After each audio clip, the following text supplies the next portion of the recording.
1 2. Mic check 1 2. We on this motherfucker. Oh shit. We are rolling right now. What's up? What's up? Ladies and gentlemen, this is episode 3 of Xclude with Xclude podcast here. My guest to the left of me is a man whom I knew through Flow Theory. He's one half of Flow Theory. You might know him. DJ, promoter, and possibly producer. I'm not quite sure about that, but I'll find out. We have 2 drinks in front of us. I got my Miller Lite. I have a man to my left has got his Corona Extra going on. We're on the rooftop here of Golf and Social. Playtime Thursdays. Comment out if you don't know about that. Open decks to any DJ that's around here. If you're unfamiliar with CDJs, I would highly suggest coming here, meeting up with some fellow DJs and interacting with the crowd, have a beer, have a good time, and everything else. But anyway, let's get to it. The guest I have today is Carlos Salas. What's up? What's up?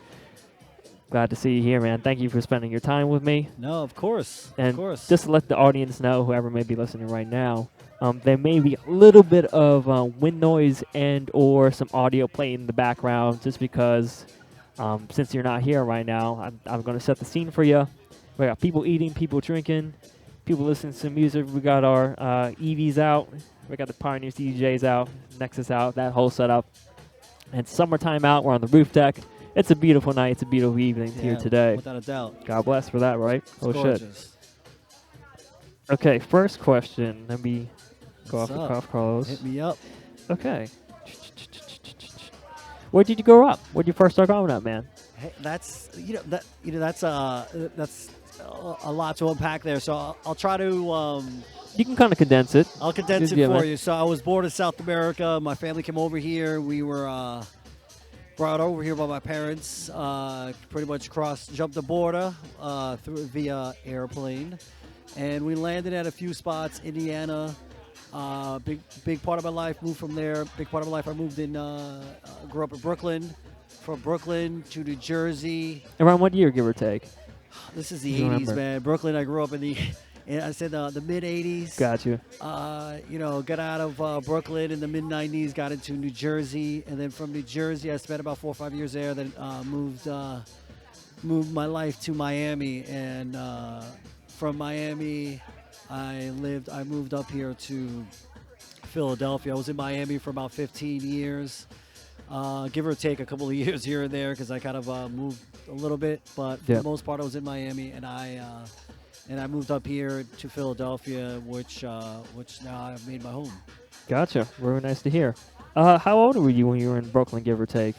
So I was in Brooklyn, I think from like 6 until about 13, 14 years old. Gotcha. And then from there, I caught like the very last tail end of 8th grade, so middle school. And then from middle school, I graduated a few more months in middle school in New Jersey, and then high school in New Jersey, and then it was off. Gotcha. Yeah. I'll tell you what, it's a 9-day difference between Brooklyn then and Brooklyn now.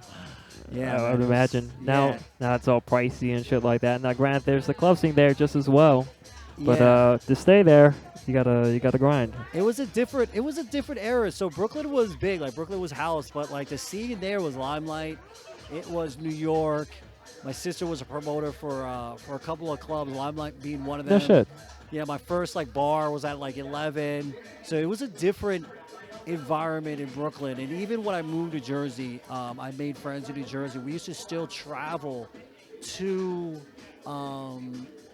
New York and Brooklyn because I had friends, I had connections, and we would still go out and have a ton of fun over in Brooklyn. Like my love for that city never left. But recently, since when I moved to Miami, I came back to Philadelphia. I spent some more time in Brooklyn. Mm-hmm. It's different. Oh, it's I not imagine. to say Brooklyn, and it's a weird situation. It's good though. I like it. I love Brooklyn. I love that city. It's come a long way from where I was growing up, where you were pretty much getting your ass kicked if you went to a certain neighborhood, and now it's like so nice and beautiful, and it's great. It's great. Let's see. Was it like when you would go out when you were living in Brooklyn at the time? Would you travel to Manhattan, like go over the bridge? That was it, And then- man. The city was the what you did. Like it was, like you didn't like you hung out in Brooklyn for like the bars and, Yeah. and some like DJs and some clubs, but you wanted to go out. You know, it was the city, and you did the Tunnel, the Limelight, you know, the World, all those clubs. It was like Paradise big. Garage? Well, I've never If went you- there. okay, I never went that's there. fair. But that was what it was. It was like the thing to do, and it's not like that anymore. But I cherish those days. You know, I definitely cherish those times, and you know, for being in that club scene and realizing that you know electronic was house music then, and they didn't, you know, techno was just coming around, and it was something I knew I wanted to be a part of. for Gotcha. sure. Now, was there now going and traveling to Miami? Was there a techno scene when you first arrived there? And how, if so, how was it different from Brooklyn or the sound of Brooklyn? That's great. So it was like I think like '97 is where I got to Miami. I went there with my girlfriend because my sister's ex-boyfriend, this guy Carl, was a stockbroker down there, and he was like, "I'll get you a job. We could be a stockbroker together. This and that. You work for me." So I went down there, and I went into this. There was a Jamaican festival in February, and it was Jamaican Festival in February. fucking awesome. And Word. then I stuck around, and then there was this party festival happening in March, right? And I want to say it was Winter Music Conference, but I don't want to say that was it because I feel like Winter Music Conference came a couple years later. But it was just a gathering of electronic music, and it Gotcha. was absolutely like I felt at home there. Like it was. I'm not very good with names, but I caught a glimpse of what I wanted to be a part of, and it was cool. It was great. Was there like a deep house kind of scene back then in Miami? It was more. It was a lot of house. Okay. It was a lot of progressive, a lot of trance. Trance was like the thing to do there. You know. Gotcha. There was trance Like- progressive house was like taking over Gotcha. in like the late '90s in Miami, in my opinion. Gotcha. What were the clubs? Was Space Miami there? Yeah, was Space was down the Space, the very first Space. That was even before Space, I think moved twice. So the first No Space, shit. I gotta go look that up. So Space was like crazy. It was. I remember when I first went to Space. It was super dark. It was space, and it was Space was a space. Yeah, it you get was. lost in space. Yeah, you get lost in space. Hold on, but some of my friends Yeah, are yeah. coming in. Let me say hello. What's up? What's up, what's Laura? up? What's up, Laura? Hey, what's up, girlfriend? What's up? What's up? Laura, what's up? What's up? What's up? It's a little party. We're doing Yeah, a little yeah, party. right. So yeah, it was Space, and then there was a bunch of other clubs, and I had gotten into college at that point. I broke out of like the whole stockbroking thing, and I started going on my own. I went back to college, and I started rocking. And Miami scene then was like '90s, like late '90s was on fire. It was on fire. Now, why become a fucking DJ in the first place? You don't earn that much money. Great. Unless you become super So big, among other things. So I played I started DJing and stuff like little, I jumped on the decks, even in New Jersey. I started feeling it out.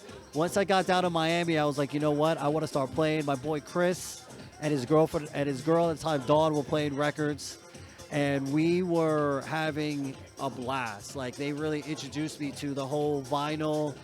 And so eventually, Chris, my boy, got a pair, and I started using his vinyl. I started learning. Dawn taught me so much.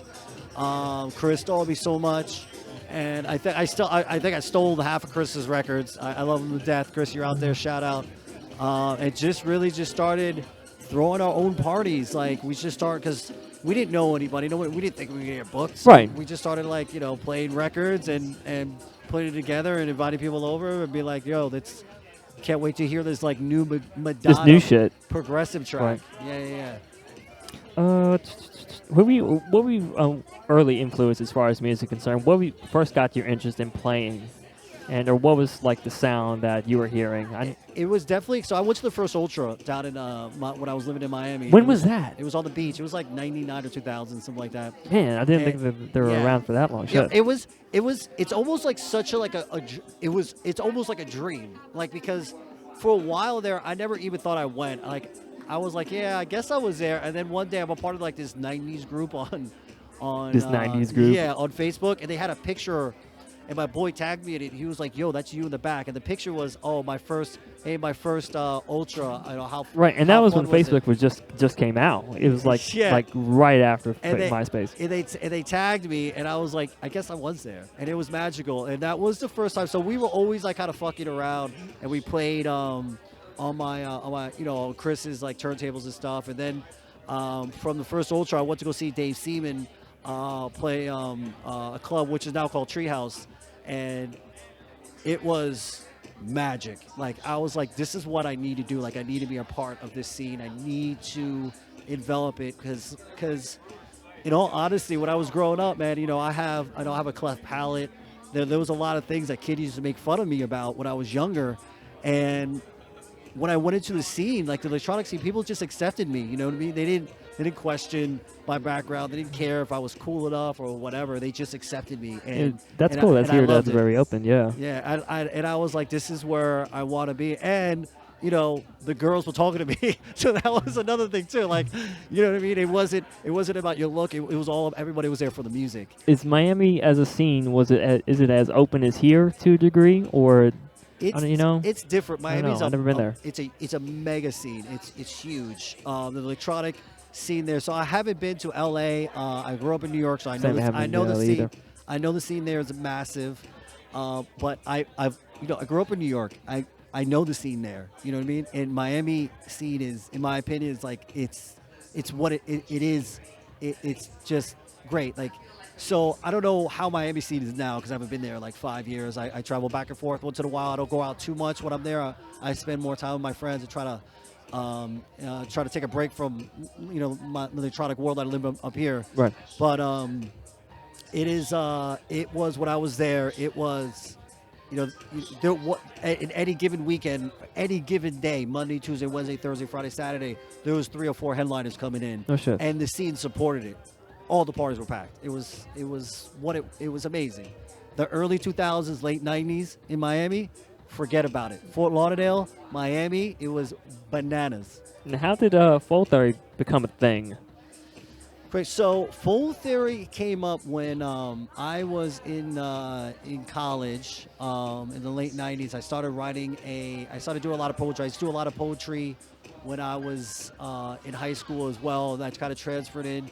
I got published in my school wrote their first poetry book, and I got published in it with my poems. No shit, Edgar Allan Poe, motherfucker, over here. Yeah, and then I used to love writing. I still do. I still write a lot.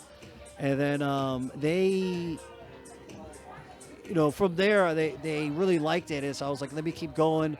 I started, the mid 2000s. I started a blog called The Fold Theory, and I used to just write because I needed stuff to get out of my head. I was trapped in my head, and then shortly after, not only about 6 years ago did I realize that, I was heavily depressed, and there's a lot in that story, but Fold Theory was a depiction of that depression that I had to get out of my chest for a long time, and it's not necessarily Fold Theory. It's called The Fold, and it was it's about being trapped in the middle of a book where it's the darkest. You're always surrounded by darkness, but you can see light.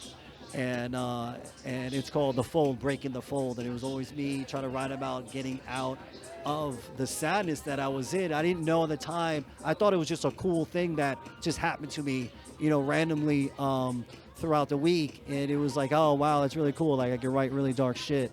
Only till try to learn later on in life that it was crippling me. Gotcha. And but Fold Theory, something positive came from that. Fold Theory came up, and I know you said I'm a duo. I'm not actually a duo. I'm a part of a 4-person team. You just don't know. The other person's in Denver and one person's in Miami, and we get together once a year. We jam out. Who are those guys by chance? Sergio Perez. Shout out. He goes by many names. He does a ton of Tons of aliases. I yeah, tons imagine. of aliases. He does all our productions for the most part out of Denver. He is amazing. He does a lot of like dark techno. Now he's kind of switched up to a more vibey type of techno style, and he'll be here soon. I promise you. Gotcha.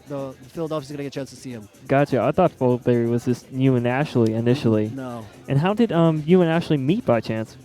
So we used to throw a ton of beach parties. So like we used to like back in the day in Brooklyn, like people used to throw parties. They used to like rush like a McDonald's or Yeah, rush, some like kind of black party or some shit, I'd imagine. rush like a mall or something. They used to invite us. And That's still around here. yeah, I'm sure. That's still around here in Philly. So in Miami, like when I started playing, I was like, yo, let's just rush a beach. Like let's just start throwing parties at the beach, and who cares if we get kicked off, right? And sometimes we get kicked off, sometimes we didn't. So, other people picked up on it, and I'm sure other people were doing it before us, but we, at the time, we felt like we were the only ones doing it. And then Ashley, there was a crew that did it. It was Ashley's crew, little crew. She was having a birthday party, and I met her there. And we didn't necessarily hit it off, but over time we spoke, and long story short, she's now my life partner. I love her to death. Why techno? Techno was always so. Even in Brooklyn, like techno wasn't techno then. It was just we didn't even call it. We just called it like just heavy house or something like that.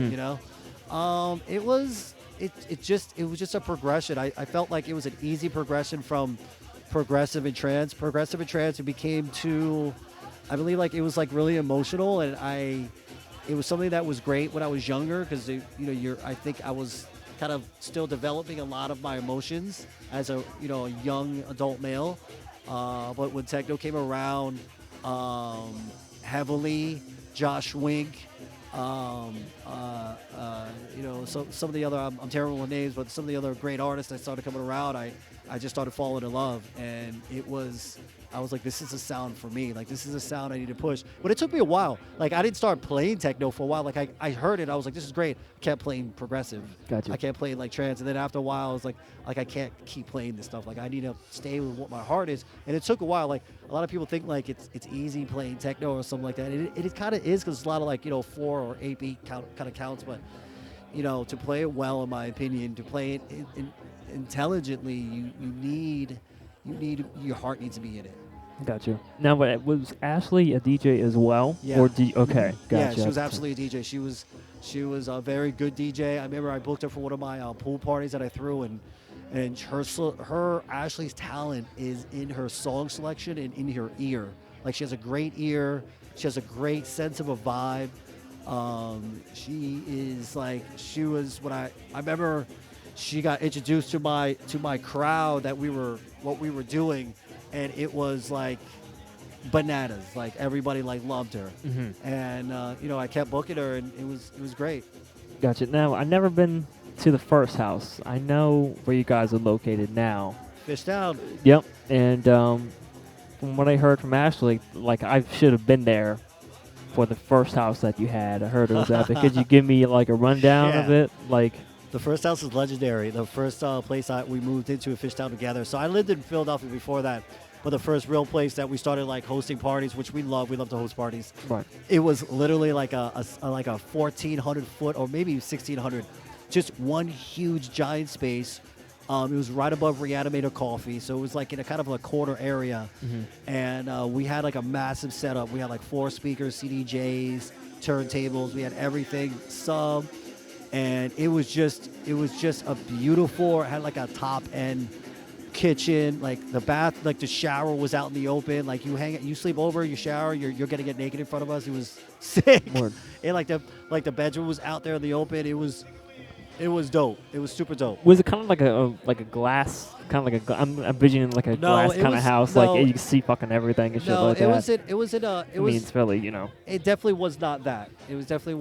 But it was cool, man. It was super cool. Cops used to come like at 8 in the morning trying to shut us down. Get the fuck out of here. Because the coffee shop would open at 6, and they'd be like, "What the fuck's this music?" And I felt bad with that, and I get it. We were going too late, so it is what it is. Oh, God's sake.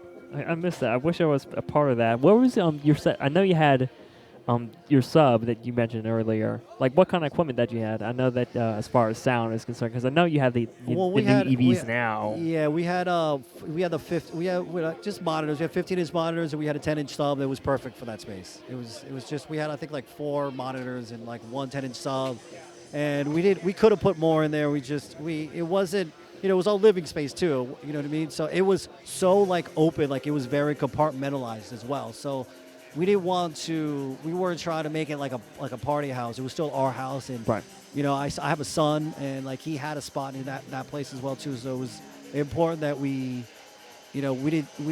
was important that we didn't make it like a super like party house. And that wasn't what we wanted, but it was a great space, and we did a lot of hosting. Gotcha.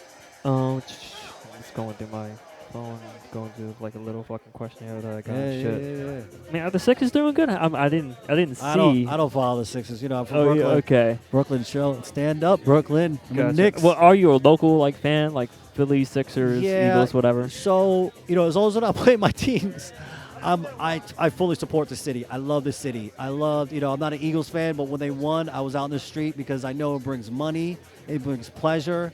All my good friends that live here love them, so if they love them, I love them. I'm about it. I love Philadelphia. Like it's Gotcha. it's brought me so much joy, and I will never hate on any of the teams Gotcha. or anything about this city. You know what? I'm not so much of a sports fan. I mean, I'm a cyclist, and I like F1, but it's like for F1, you gotta wake up like either like late at night or early in the morning to catch it because they're always in fucking different time zones. Like they're in Monaco, they're in China. Yeah. They're in Italy. It's like, oh god, I can't really keep up. But when they're in town, I happen to catch them on TV. It's awesome. But I do like the Phillies. I do have a knack for baseball a bit because I'm Puerto Rican, and it's like baseball is our fucking thing along with boxing and shit like that. Yeah. Sorry if I'm a little loud. I gotta adjust the gains and shit like that. But anyway, when I saw the fucking Phillies won World Series in '08. I just wish I lived in the fucking city at that time. Like, just to fucking soak it in and enjoy it. It was kind of the same with the Eagles. It's a great, the sports teams win around here, man. Everybody is so communal. They call it, the city has so many different nicknames. It has like the city of murals, the city of neighborhoods, brotherly love. There's a reason why all that is, man. And people, people in Philly, they have the thick with each other, and that's a good thing. And they say Virginia's for lovers, but I think that's kind of bullshit. I think that goes to the city of brotherly love. I don't know anything about Virginia, so I don't know anything about Virginia. So this podcast is not really based in Virginia. So Virginia, if you're watching, get your own damn podcast and for real. do this kind of shit just as well. Do you have a son? Or is it okay? Gotcha. I see him on Instagram on occasion. 6-year-old son. God bless him. He has the same name as me. He is he's everything. He's Ashley and I my family's Ashley and I and JC. We, a lot of people, somebody the other day asked me, was like, man, you're always out, you're always doing something. Not really, it just seems that way. But, there's, we only go out one day a weekend. We do if you see us out 2 days in a row on a weekend, it's something different. We try to spend as much time as with my family. I'm a big family guy. Family Guy? Yeah, I'm a big family guy. We believe in it. We believe in the family. That's a good TV show too. Yeah, that too. So yeah, we're big on creating bonds with each other. Family first. That's super important for us, and then everything else comes second. Gotcha. Now, how did once you met Ashley, how did folk theory develop from there? Did it evolve? Did it grow? That's a great question. Did it differentiate? There was a point in Miami where, I was doing really well. I was playing in a lot of different places, playing at clubs. And, Did you go by just Carlos? I went by Carlos Jr. Carlos Jr.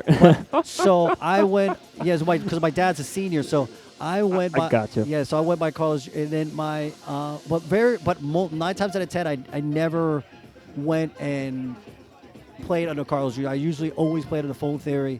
Only did I use my DJ name only when I played with everybody in Full Theory. So it was like we used to throw parties. We used the whole crew, and then we used to name everybody under Full Theory. Gotcha. But when I play solo, it's always Full Theory. So a lot of times you'll see Ashley play DJ Miss Powers, but it's always 9 times out of 10 she'll always play on the full theory. Me too, and so will my boys too. They'll always play on the full theory. They won't use her normal DJ names. Gotcha. Understand.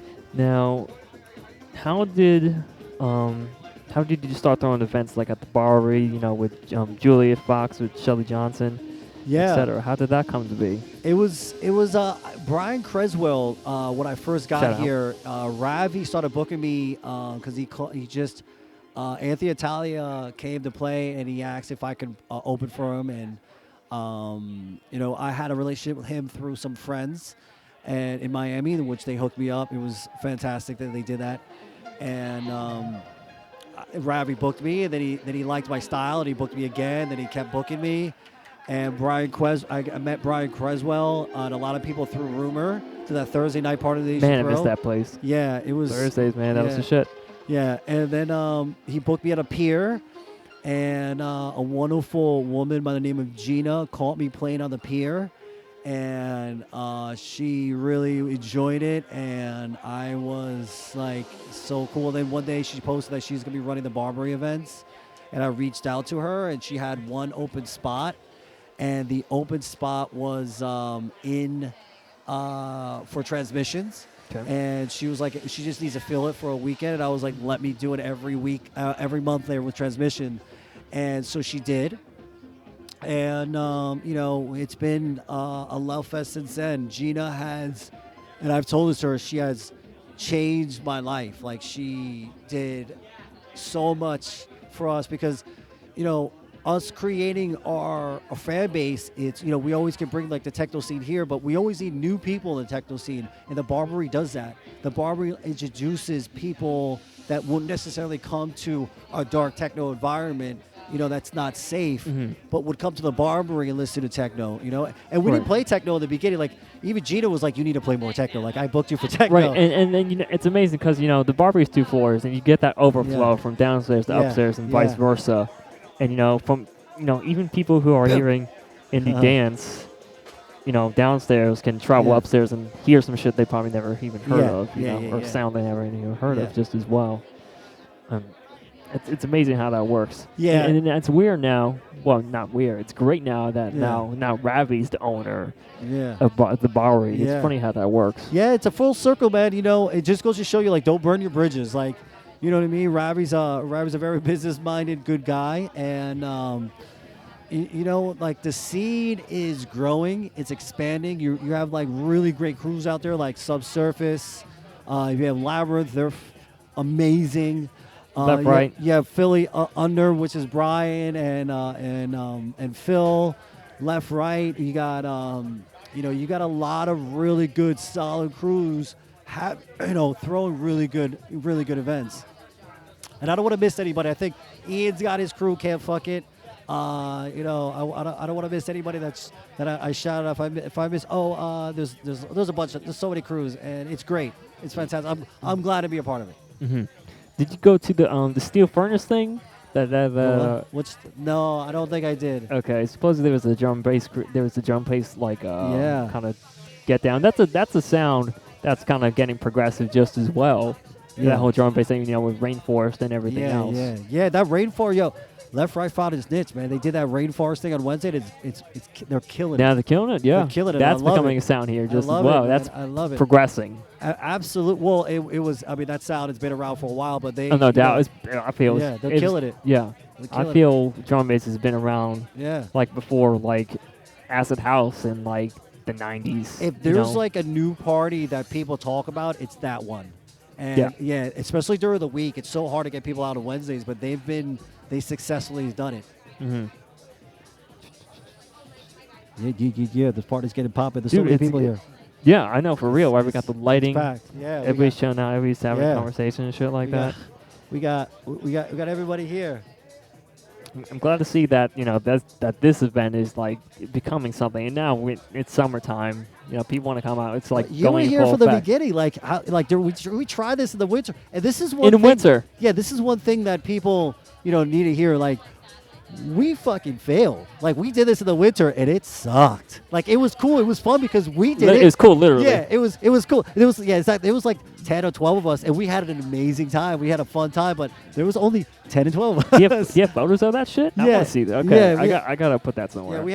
So we have photos and everything. It was it sucked. You know what I mean? And this is like a typical thing. Like, we need to shut things down sometimes because it doesn't work. And then, Ashley and I got back together. We're like, hey, let's try. Like, our goal for the party, the open decks party, is to give people an opportunity to play on decks that don't necessarily would give an opportunity, because we have so many people that come up to us and ask us to play, and we can't put everybody on. Right. You can't make everybody happy.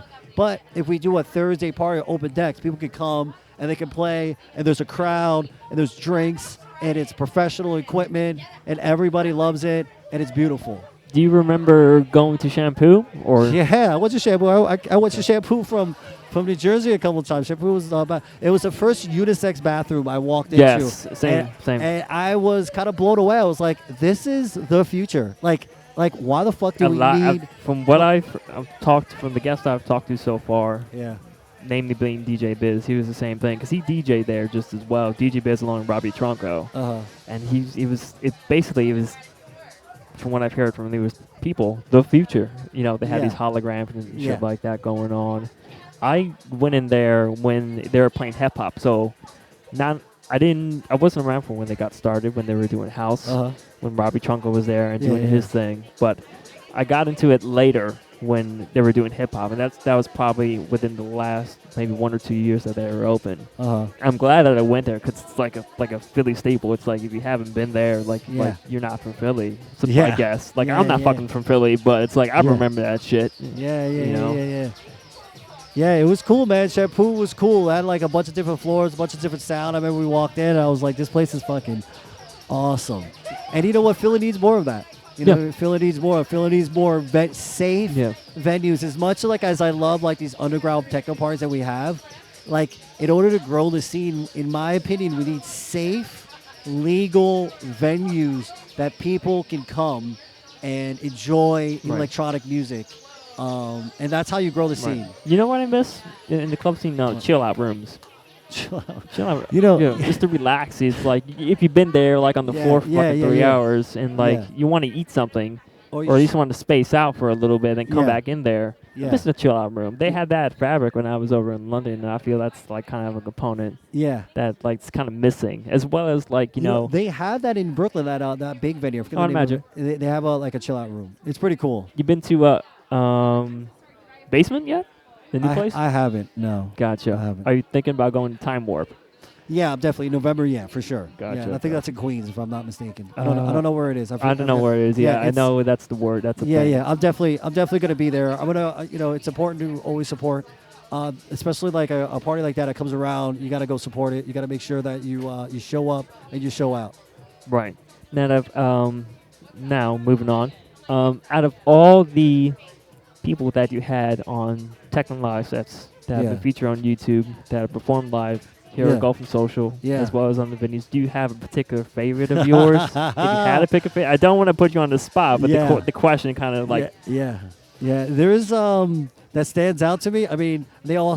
It's funny, like, cause since we deal with like the artists, like we get a different perspective on how each artist is, so we have a different experience. You know what I mean? And it's like sometimes I have an experience where I'm just talking to them a lot.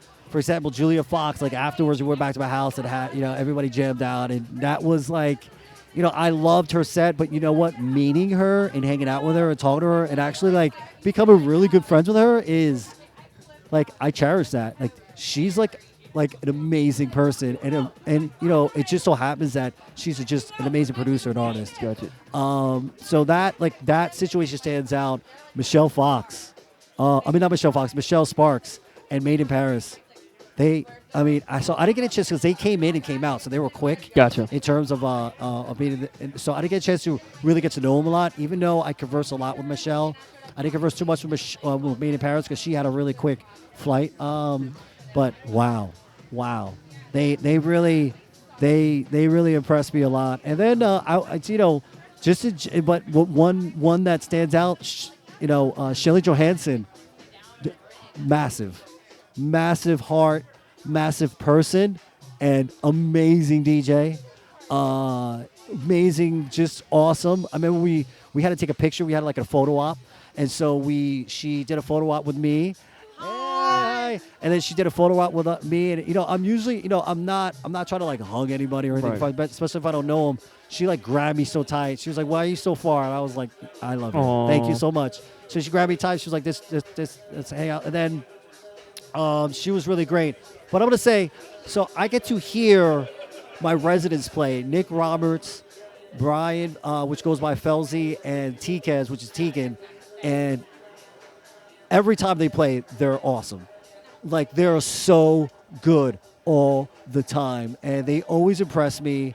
And it's hard to do that. It's hard to come, and sometimes not all of them open directly for the artist. Some of them play with, like, there's nobody there, and they put their heart and the soul into it every time. So much so that, like, I've started to notice our fan base is coming just now to check them out. Mm-hmm. And they've been asking when are they playing so they can come and see them play. And why do you not play as much as, like, I know you play at the house and So- everything else. That was So like, we don't play at big parties only because it's we're busy managing the party. So Understandably. that's not to say that you can't play and manage. I'm sure you can, but your hands are tied. I understand. It's you know what? hard. If I'm I gonna understand. play, I need to be focused just on that solely the whole night, and I'm not gonna give like the crowd something else other than what I'm gonna give them. But we play. We have Shameless. I'm playing right here in June, the second Friday, which is I think like the Boom. the 7th or 8th, whatever it is. I'm playing that, my birthday party. So I'm going to be playing. I'm going to be headlining that. And then Ashley and I headline again for Shameless. So Shameless is a party that her and I get to play a lot. So we try to play a lot of that party. It's a good party if you Yeah. haven't been there. But, It's up Broadway. Our goal I'll take my isn't, shirt off. Yeah, our goal isn't to, yeah, you did, you're rocking. Our goal isn't to like be like the most popular DJs. Our goal is to build this scene and try to help the scene as much as we possibly can. Build, and hopefully, in the end, we can say that we've made a little bit of a mark in the city. Who do you listen to now musically? Dave Seaman, no. of course. I love Okay. him. He's my man. I listen to Shelly Johansson. She's big. I listen to a lot of Shelly Johansson. Michelle Sparks is, a lot of the people that I listen to. So, but, I'm a big Adam Bear fan. I listen to a lot of his mixes. But honestly, like, I try not to get stuck on people. I listen to a lot. Techno Live Sets is our co-promoter, and they have, go to the site if you haven't been to their technolivesets.com, and I listen to a lot of their techno podcast, Right. and they do a lot of really good, smart mixes that they promote. And they do such a good job. And I kind of just go through it. I pick random people just to get to know. And how did Techno Life Test come to be? How did that come to fruition? So we had, we gained the relationship, over through social media, talking back and forth, and then over time we got to know them personally. And long story short, we just vibed really well, Gotcha. and it just worked out in the end. Very cool to hear. I know you're a busy man. You have stuff to do. Yeah, definitely. But before I let you go, do you have yeah. any shout-outs on your promotions, any events you want to put So out there? we have Day Jam coming up on the 22nd of June, I believe. It's a Saturday. We're doing it at the rooftop. We got D Unity coming in. Then after that, we got Beck. We got Shelly Johansson coming back also in. So we have Beck coming back. Beck coming in July. If you haven't heard of Beck, BEC, get to know her. She's gonna be big. Ashley does a great job of bringing in talent that are on the verge of just destroying it, and Beck is one of them. Shelly Johansson, we're bringing her back for August, and then September we're bringing back Drunken Kong. And no, not bringing it back, we're bringing him. And if you guys don't know who Drunken Kong is, get to know who he is. Check him out on Tronic. He's a duo, but Podcast. he's coming. He plays. He's like full there. He plays when he goes to plays. He plays just under Drunken Kong, or he plays with his wonderful wife. She had a child, so she's at home taking care of the child. They're from Japan, And correct? So yeah, we wanted her, but he said he'll come, so we took him. So she's Right. gonna stay home with a child, and they're gonna come back hopefully next year as a duo. So we have really something special for that.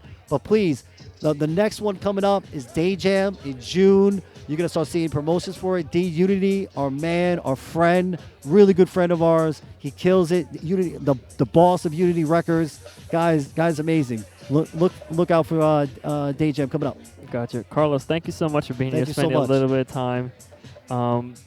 Finally, I get to know you a little bit better, just Thanks, as man. well, and Yeah, also yeah. like to promote like this whole kind of scene that we here have. Yeah. Because again, the whole basis of this thing was to kind of do it like a local RA kind of Yeah. exchange Yeah. podcast, and like also bullshit at the same time, Yeah, absolutely. just as well, and just get to know you a little bit better and like help kind of promote the scene, because we have some Yeah. great talent here in Philadelphia, and I feel that kind of gets overshadowed by kind of the Yeah. bigger town, which is understandable. I mean, there's so much fucking music out there. It's It's great, endless. dude. The scene Rather is like, whoever's listening, go out and support your local people. Support Subsurface. Support Labyrinth.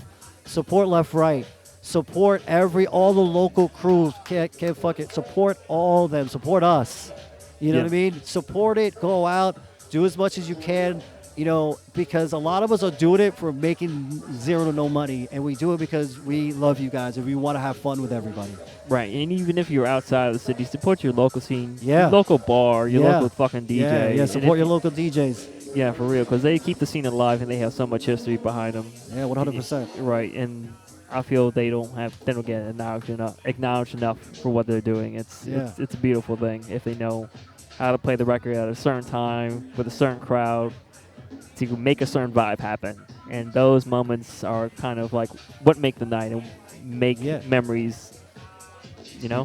But I'll leave it at that. Carlos, thank you so much. No problem. Thank you for having me, This man. I is appreciate it. Include with Xclude, episode 3, signing off.